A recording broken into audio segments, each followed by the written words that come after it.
Salut les stratoniens, j'espère que vous allez tous super bien. Donc moi ça va nickel, il neige chez moi et demain je vais aller skier. Donc j'espère que chez vous, vous êtes au top et que tout se passe bien. Donc on est parti, je voulais d'abord vous montrer un petit peu mon Telegram, mon Twitter, n'hésitez pas à venir me rejoindre. J'ai le lien dans la description avec plein d'autres liens. Donc je fais un petit peu des analyses de temps en temps. Donc ici j'avais analysé Hard par exemple et je prédisais un retour sur la ligne. Par exemple la ligne de coup et c'est exactement ce qu'on est venu faire aujourd'hui. Donc on est revenu pile tester, vous voyez, mais vraiment les 0,68 mais nickel et maintenant on repart. Donc maintenant je vise un petit x2 pour les 2 dollars. Donc on ira l'analyser et on est parti. Donc on va aller voir le Bitcoin, on va aller voir l'Ethereum, on va aller voir la liste ici que je vous ai concoctée et on va aller voir aussi donc Zora, Dcash, RFI et Suisse. Donc on est parti. On va d'abord passer sur le chart. Donc ici, pour l'instant, on est venu rebondir ici sur cette EMA 200. Moi, je pense que maintenant, on va corriger encore une petite dernière fois. On va dump pour confirmer et vraiment pour venir chercher encore un petit dernier excès. Donc je pense ce week-end ici, on va continuer à stabiliser. Donc il n'y a pas les professionnels, c'est un peu les retail. Donc il y a moins de personnes qui vendent le Bitcoin, plus de personnes qui achètent. Donc c'est pour ça que le marché aujourd'hui, il prend 2%. Je pense que dans les prochains jours, clairement, on va avoir ce dump. On va passer maintenant sur notre vague d'Elliott, donc on va regarder tout ça. Donc j'ai une faute dans ma vague d'Elliott de la B vers la C, donc de la B vers la C, donc pour un peu les néophytes, pour les gens qui connaissent pas trop les vagues d'Elliott, donc une vague de correction se corrige toujours en racine A, B et puis C. Et depuis la B vers la C, on compte 1, 2, 3, 4 et 5 vagues. Alors que les autres, on compte 1, 2, 3 et 1, 2, 3. C'est comme ça qu'on décompte. Donc ici, on est de la B vers la C, donc on devrait compter 5 vagues. Donc 1, 2, 3, 4, 5. Ok. Maintenant, j'ai un peu regardé ce décompte et il est faux. Pourquoi? Parce que en fait, ma 1, elle n'est pas ici. Elle est ici. Donc regardez bien par rapport au RSI. Hein, pour prendre les sommets, etc. Moi, il faut regarder par rapport au RSI. Mais ici, vous voyez, j'ai pris ce plus bas ici pour le premier, donc la 1, et pour la 2, bah, tu prends le plus haut ici. Sachant que entre la 1 et la 2, vu qu'on corrige, on doit corriger en A, B et puis C. Donc tout simplement, hop. Donc tout simplement ici, on devrait corriger en ABC et c'est pas ce que j'avais fait ici. Donc ici, il n'y avait pas de correction, donc maintenant il y en a une. Et on va tout simplement prendre notre fibo d'extension et modifier en fait cette 3. Donc on va aller sur le sommet de la baie. Donc je prends bien par rapport au RSI. Vous voyez, j'ai pas pris les mèches à côté parce que c'est pas le plus haut sur le RSI. Ensuite, je vais chercher ma 1 et sommet de la 2. Et ici, on peut voir que les 168 se trouvent ici. Donc on est revenu mais pile dessus. Donc en fait, ma 3 est déjà posée et elle est ici. Maintenant, on doit viser la 4. Donc la 4, soit on revient ici, soit en fait, je vous rappelle, pour une 4, on doit corriger en A, B et puis C aussi. Donc maintenant, à suivre, donc A, B, C, donc quelque chose comme ceci. Donc voilà, on va tout simplement prendre un petit fibo pour aller mesurer. Donc normalement la 4 devrait monter jusqu'au 0,382. Donc là, on les a un petit peu dépassés, on est revenu sur les 0,5. Donc à voir, je voudrais pas voir le cours passer par le haut, mais je vais déjà poser ma 4 ici, je voudrais pas aller le voir plus haut. Donc maintenant on va mesurer pour cette 5, donc on va projeter et on va dire que c'est là, c'est le sommet. Donc on va sommet de la 1, non, racine, sommet de la 1 et bas de la 4. Et là, on pourrait voilà, exactement revenir sur les 0,618, donc une target en plus sur la zone des 16 600. Donc vraiment ici, grosse target pour moi, pour la zone ici, donc je vais dire les 16 680. Vraiment grosse zone pour moi, j'espère avoir un retournement de situation dans cette zone. Ensuite, on va aller voir notre cher ami l'Ethereum. Donc l'Ethereum est revenu tester le haut de cette résistance horizontale. Donc maintenant, moi j'attends un petit dernier drop encore pour, comme le Bitcoin, revenir tester ce W. Donc rien de plus. Ensuite, on va aller voir ici notre petite liste. Donc on a Atom, on va peut-être passer en weekly pour que vous voyez mieux. Je peux envie de faire ça. Donc ici, donc ici on a Atom, il est revenu sur cette EMA 200 en daily, on est revenu sur cette trendline, on est revenu sur la support horizontal. Donc maintenant pour moi on est sur un bottom. Hein. Je pense qu'on va tout simplement partir vers le haut. Après avoir si le Bitcoin fait une petite dernière crash, je pense que ce genre d'alt vont résister. On va juste tout simplement stabiliser et pas faire un gros dump. DMG, donc DMG... Ah mince, mais pourquoi ça me fait ça à chaque fois? Donc DMG, même chose, je l'avais analysé sur mon Twitter, donc n'hésitez pas à rejoindre. Cette jolie épaule tête épaule. Maintenant on est revenu tester une fois, deux fois presque. Donc maintenant c'est qu'une question de temps. Je pense que plus longtemps on va stabiliser ici aux alentours, on va continuer à grimper. On va tout simplement passer en parabolique. Je pense qu'on va continuer à stabiliser en montant. Donc vraiment faire cette zone, même chose ici. Et ensuite vraiment être vertical pour nous faire après une petite correction comme ce qu'on a fait ici et venir aller chercher des ATH pour des MG. Elrond, donc Elrond, moi je vous avais proposé un point d'achat, on était ici et j'avais vendu ici, donc maintenant je me mords un peu les doigts. Heureusement que j'avais pas, il me semble que j'ai encore des fractions d'Elrond, mais comme quoi il faut jamais clôturer une position entièrement, toujours laisser courir.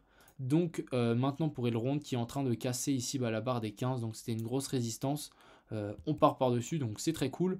Maintenant, pour les gens qui veulent rentrer, moi j'attendrai encore un petit dernier support ici sur la zone des 15 pour vraiment confirmer, pour ensuite partir de plus belle. Je vous dis aussi un truc que, imaginons on est à un top ici, on peut facilement revenir retracer les 0,5. Hein. Donc 0,5 par contre, ça nous ramènerait sur les 11. Donc moi j'attendrai une grosse correction avant de rentrer et FOMO et faire gagner les gens qui ont acheté plus bas. Vraiment, attendez, achetez en DCA quand ça descend. On a Hard, donc Hard que je l'ai montré un petit peu avant dans mon Twitter, donc rien bon, vous avez déjà vu, donc vraiment rien de très particulier. J'avais la flèche ici que j'avais indiqué, donc je peux l'enlever. Donc on est vraiment revenu pile dessus. Maintenant, moi j'attends pour revenir là-dessus, mais c'est qu'une question de temps ici pour Hard. Inge, donc même chose, donc j'attendais aussi un petit retour ici sur les plus bas. Je pense que la correction n'est pas finie, hein. Donc je vous rappelle, quand on corrige, on corrige souvent en A, B et puis C. Donc pourquoi pas ici nous viser encore un dernier plus bas. Mais revenir ici sur cet ancien top. J'ai aussi envie de tirer un petit Fibo, puis là pour voir où est-ce que ça se situe. Donc voilà, on reviendrait sur les piles des 0,5. Donc vraiment, moi j'attends de revenir sur cette zone des 1,7 pour Inge. KSM, donc KSM qui nous fait quelque chose aussi de extrêmement propre. On va juste passer en délit. Ici, dans ce joli canal, on est revenu le tester. Donc, on est revenu sur les 0,5. En 4 heures, on est revenu sur la EMA 200. Donc, ici, vraiment belle zone de confluence. Beaucoup de points qui nous disent que c'est un support. Donc, à voir maintenant si ça va tenir. Si ça ne tient pas, on va sans doute passer par en dessous, venir confirmer et revenir ici sur la zone des 40. Mais sinon, ici, sur la zone des 44, c'était une très bonne zone d'achat. LTO, donc LTO, on va passer en weekly peut-être. Donc ici, LTO qui maintient toujours ce top. Donc je voudrais vraiment pas le voir clôturer ici sous la zone des 10 centimes. Maintenant, moi j'attends vraiment un décollage pour LTO. À mon avis, c'est qu'une question de temps. Est-ce qu'on va confirmer qu'on a bien descendu en ABC? Donc on pourrait même confirmer.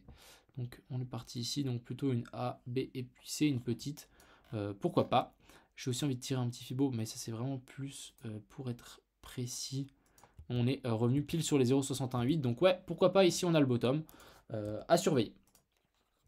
On a Rose qui décolle, donc c'est parfait. Moi qui avais dit qu'on pouvait forcément revenir ici sur la zone de support ici qui nous avait fait support à l'époque. Donc on est venu pile dessus, donc franchement parfait, parfait. Les gens qui ont pris position ici, nickel à vous, félicitations. Parce qu'il faut les féliciter, ce genre de personnes. Parce que c'est un risque. Donc voilà, on est revenu presque sur les 0,618. Je pense que si on prend là, voilà, on est revenu pile sur les 0,618. Je voulais pas prendre cette mèche parce qu'on n'était pas vraiment au top. Mais ici, donc très bonne zone ici de support. Et on est parti. Donc on va laisser ça comme ça, mais j'aime moyen. Ensuite, Sushi. Donc Sushi, mon plan c'est cette vague d'Elliott ici. Donc on doit encore attendre cette fameuse 3. Tout simplement pour notre cher ami Sushi. J'ai juste envie de faire un petit truc. Petite vague d'Elliott, c'est vraiment juste pour moi. Hop, hop, hop. Ouais, on pourrait... Ouais, donc ok. Ce qui veut dire, comme ça je vais vous montrer un petit peu qu'est-ce que j'en ai pensé. Donc je me suis dit, attendez, si ici on est dans une sommet de 2 et on va aller vers la 3, on doit être en 5 vagues. Donc tout simplement ce que j'ai fait, j'ai pas mesuré la 2, hein, j'ai juste été comme ça pour voir notre bas, comment dire, pour qu'est-ce que je voulais faire. Donc hop, voilà. Voilà, donc je voulais voir jusqu'où on était arrivé. Donc si on pouvait arriver sur les 0,68, sur les 200. Donc voilà, on arrive sur les 200, ça veut dire qu'on a notre 3 ici. On est en train de faire la 4 et maintenant on attend la dernière poussée pour la 5. Donc ça joue, le scénario marche. On revient faire support sur l'ancienne résistance, l'ancien top, donc c'est parfait. Moi pour Sushi maintenant, ce que j'attends, c'est encore une dernière poussée ici de plus... Oh mais... Hop, voilà, de plus de 50%, revenir ici sur la zone des 3,18 et ensuite corriger. Ensuite SXP, donc SXP qui est toujours à la masse ici, peut-être nous former un W bottom hein, ici, mais il prend du temps, il stabilise, il prend son temps. Waves, donc Waves, on avait cette vague d'Elliott ici que j'avais fait à l'époque, qui tient toujours la route, hein, donc vraiment on a fait notre 3, 4 et maintenant on attend notre 5. Ce que je voulais montrer, c'est que ici on est revenu mais à fleur de ce rectangle, donc les rectangles, les bornes du rectangle ne sont pas là pour rien. À chaque fois, ça veut dire qu'on est entre deux targets. Donc on a une première target ici, donc sur les 9,37 et une autre sur les 9,73. Et là on est revenu mais pile sur la borne basse. Donc ça me dit, ah, est-ce que on n'est pas arrivé à destination? C'est ça qui me fait penser. Donc vraiment, si on regarde ici, on arriverait sur les 168 de cette vague. Donc 1, 2, 3. Et ici, donc la 3. Et est-ce qu'on arrive pile dessus? On n'est juste pas. Donc maintenant, à voir si on commence à corriger pour notre 4 ou si on fait une petite dernière poussée. Donc maintenant, pour confirmer ceci, il faudra aller voir les plus petites vagues. Donc aller voir en 4 heures. Sur où est-ce qu'on en est. Donc maintenant, je pense que ça va être ma 2. On va tout simplement faire ceci. Hein. Je vais faire rapide, hein, juste avoir une ordre d'idée. Donc hop, ici on pourrait imaginer qu'on est sur notre sommet de 3, un peu plus que les 168. Donc maintenant on corrige pour notre 4. Donc notre 4 qui serait ici. Et du coup, il nous manque un morceau. Tout simplement, donc pour moi, je pense qu'on peut pousser encore un petit bout vers le haut pour notre sommet de 3 pour Waves. Pour ensuite corriger ici jusqu'à la 4, revenir sur les 6 et qui serait un très bon point d'entrée pour viser une 5 pour faire un x2. Ensuite XRP qui corrige enfin, il a pété son triangle vers la baisse, donc ça c'est cool. Maintenant il corrige, donc tout simplement ces trendlines ici, je vais pouvoir les enlever sans aucun problème. Maintenant on corrige. À voir si on ne fait pas ça, hein, si on ne va pas s'accélérer. Je sais que le propriétaire ou de XRP reçoit toujours beaucoup de XRP, donc j'ai l'impression qu'il est en train de les liquider. Donc attention, pourquoi pas revenir sur les zones des 0,5 ou les 161,8, revenir ici sur les anciens tops. Si on revient sur les anciens tops, ici niveau 34, 35 centimes, excellent point d'achat, vraiment. Donc depuis à partir les 40 jusqu'au 35, très bon point d'achat pour XRP. Ensuite on est parti, on va aller voir Zora. Donc Zora, j'ai un peu rien à dire. On est revenu sur une très bonne zone de support. Ici, donc vraiment là. Hop. On est revenu dessus et maintenant on repart. Donc ça, c'est très cool. J'ai aussi envie de tirer un petit Fibo. Donc Fib de retracement. Depuis... Ah mais lui, il se met à l'envers. Il faut que j'y pense à chaque fois. Donc on est revenu pile sur les 0,68. Donc très belle descente. Très belle correction. Maintenant, je pense qu'on peut tout simplement aller péter la TH. CVP qui est toujours en zone je dirais, d'accumulation vers le haut, c'est très spécial. Là, c'est vraiment qu'une question de temps avant le gros pump. Vraiment, on accumule, on stagne, on fait des petites vagues et je pense que j'attends seulement ça. Hein. Vraiment, ça va arriver d'un moment à l'autre. On ne sait pas quand, c'est le seul truc qu'on ne peut pas prédire dans le trading, mais affaire à suivre. Dcash qui nous fait plus ou moins absolument rien, même avec la news qui va arriver, donc je pense que les gens veulent un peu plus d'informations avant d'acheter, je pense. Mais très bientôt, il y a un YouTuber qui va faire même plusieurs vidéos sur notre écosystème, etc. Je ne vais pas vous spoiler plus, mais ça va être du très lourd et on a pas mal d'autres annonces, donc je pense que d'ici jusqu'à fin janvier, il y a des annonces tout le temps, donc je pense que les cours vont reprendre de la santé. Ensuite, RFII. Qu'est-ce qui nous fait le petit RFI? Donc voilà, on est revenu pile presque à l'ATH en clôture ici en 12 heures. Moi, je me fais pas de soucis. Pour moi, c'est très très bullish. On a le 15 décembre, on a le farming qui va se faire sur YFI. On pourra farmer des YFI sur YFI. Ça peut être génial. Donc moi, tout simplement, je vise entre les 1$ et les 1,50$ pour revendre. Et ensuite, notre cher ami suisse. Donc notre cher ami suisse, qu'est-ce qui nous fait? Voilà, on est revenu ici sur les derniers plus bas. Pour l'instant, on continue à stagner, donc très très cool. On a aussi le youtubeur qui va faire une vidéo. Il va commencer par faire une vidéo sur Suisse, donc ça risque de péter.